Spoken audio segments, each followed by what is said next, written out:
Would you like to purchase hunting property but don't know where to begin?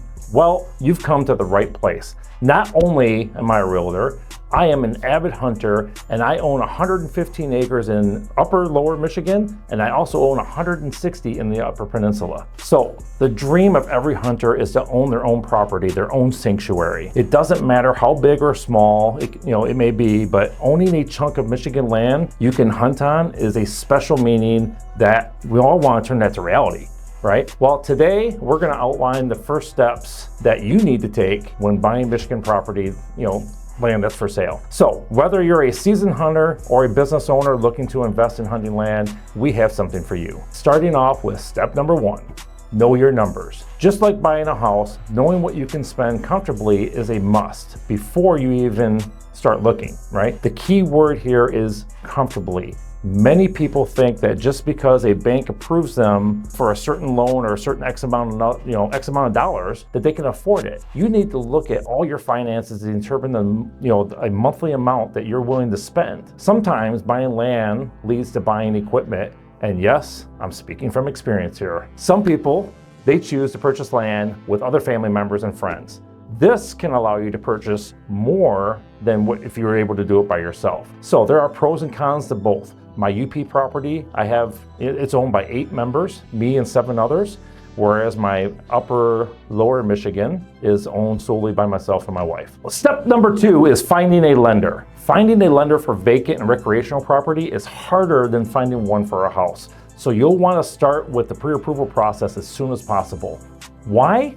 Well, lenders of vacant land and recreational land is significantly riskier than buying one for a house. You probably won't be able to obtain financing from your neighborhood bank for a plot of undeveloped recreational land. For a lender that specializes in financing for farmland and recreational properties will probably take some searching. Or you can just contact your real estate agent and I will provide you with a company that specializes in vacant land. Step number 3, which is finding the right real estate agent. It essentially costs you nothing to hire a reputable real estate agent to act as your buyer's agent, and you can ultimately save thousands of dollars. It's best to select a real estate agent that has in-depth knowledge about hunting, as I do myself, as well as hunting land, and you're looking for someone to represent you in Michigan hunting land transactions. A knowledgeable agent like myself who not only bought land, but has experience in logging property, putting property in a government program to save money over a 20-year period, has hunted throughout the state. I've hired whitetail management companies to improve my land. That's somebody that, it's can be very valuable to you that has that type of experience. So your agent should be able to assist you in the process to make sure that that process goes smoothly and can point out important conditions you probably didn't even think about in the first place. Step number 4, which is looking for your Michigan property. When you have a budget, a lender, and an agent, you can start the beginning process of looking for your ideal property. You need to prioritize the characteristics that's important to you, just like you would when you're looking for a home.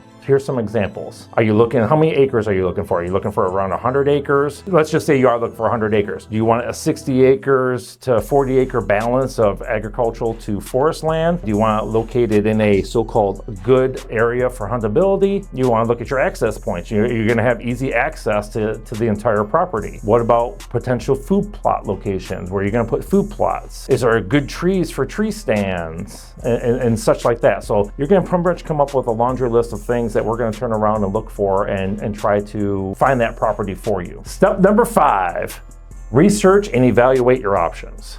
There are many factors to consider when looking for a location. Your financing is the first part, but then where will you stay? Is there a cabin? Is there a camper that maybe you can put in there? And if you're going to have a camper, is there going to be electricity, or maybe is there just a pole barn? Is there a water hookup? These are all things that you need to determine that what are you going to need for your hunting needs, right?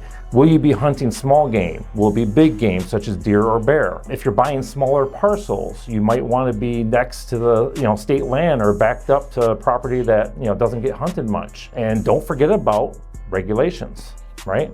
So certain counties have APRs, which are antler point restrictions. You can only bait in the Upper Peninsula. The number of doe permits that are accessible for a certain area. All those factors is going to determine is that area going to be right for you? So when you locate that property that interests you, the first thing you should do is check out the layout using a couple different mapping apps. The first one, of course, I think everyone is familiar with is Google Earth. But if you're buying close to public land and you want to consider a better app, use one that is called MI Hunt. This particular app is a Michigan DNR website that shows public land and what type of trees are on it, what type of forage is on it. It shows you all the everything that Google Earth is going to show you, it's going to show you on here.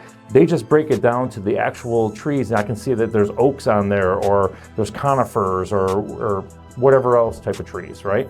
Understanding deer movement requires to be able to examine the area from all angles, which both of these make it possible.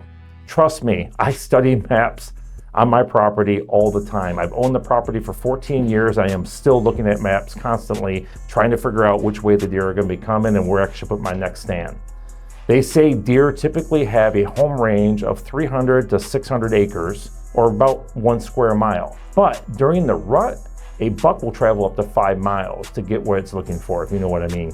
Anyways, find out how the majority of the deer are going to be moving, and follow those areas of cover. You want to search for any nearby agricultural areas that may be used as a final feeding area. There's when analyzing deer hunting possibilities on your property, there's a few other facts that you want to consider, such as the travel routes, food sources, drainages, the heights and lows of your land, so you want to use a topo map. Also check for funnels where you got a lake and another lake or something like that, and it's going to kind of funnel the deer. You want to consider all unconventional approaches. Step number 6, which is the best step of the process in my opinion, which is boots on the ground. This is the time where we're going to go visit the property that you liked, that you observed when scoping it out from the distance. We're going to get out there. We're going to verify if this property is the one of your dreams, because everything that you research points it to being as such, right? We want to take the time to where we're not only looking at it by ourselves, but we want to ask if the current owner or someone who may have actually hunted the property previously, someone that has that experience on the land, to see if they can walk with us. This way we can ask them a ton of questions and get the idea of is this the right property for us? So how did the deer hunting go? Are the neighbors easy to get along with? Do you have any trespassing difficulties in the past? Have there been any poaching on the land?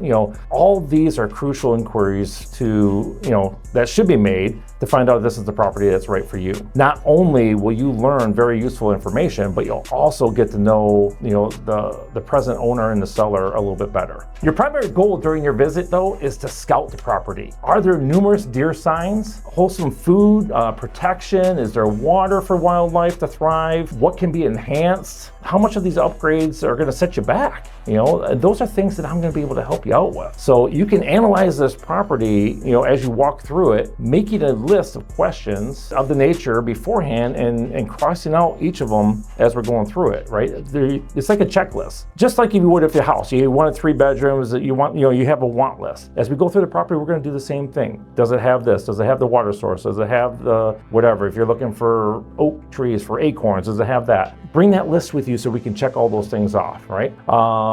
Any inquiries that you have throughout the journey should also be written down as well. This way, if you get all googly-eyed over the idea of owning such property, it's far too simple to forget questions that may come up during our tour. So you want to make sure that we do it the smart way and put it all down on paper. That's basically what I'm getting at, right? Then it's going to lead us to step number 7, which is making the offer. This is a major step. It has mainly been talk so far and no action, right?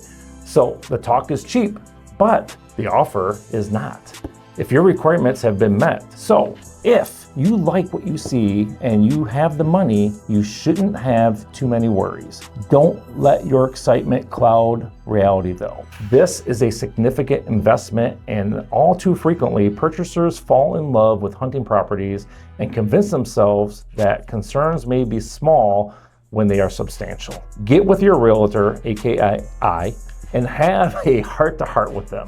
That person or realtor or myself, hopefully we can come to a conclusion if this is the property that's right for you. So it's time to sign and make that offer, if you've made it this far and you still like the property. So don't be hesitant to make a lower offer, especially if the property has been sitting for some time, right? You'll know the seller is willing to lower their price if they counter. So it takes skill to negotiate. You must stick to your guns and call their bluff while trying to not insult them. That's the key word, try not to insult them. So you want to go low, but not too low. But anyways, don't insult the seller and let someone else storm in unexpectedly with a more tempting offer. So it's very key to make sure that we do all of our homework and ensure that the offer that we're going to make, whether it be low, high, or exactly what they're looking for, makes sense, but saves you the most amount of money, but it still gets you that property. Then it comes down to step number 8, which is enjoying your hunting land. This is you. This is all, nothing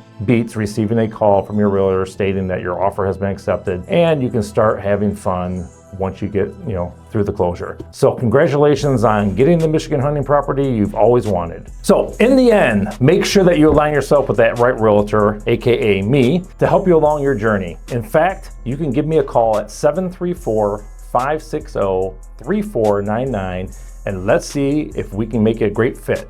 In the meantime, comment below if you've ever been thinking about buying property, or if it's still a dream, that's okay. Let me know what your dream is. Till next time, we'll see you on the next one.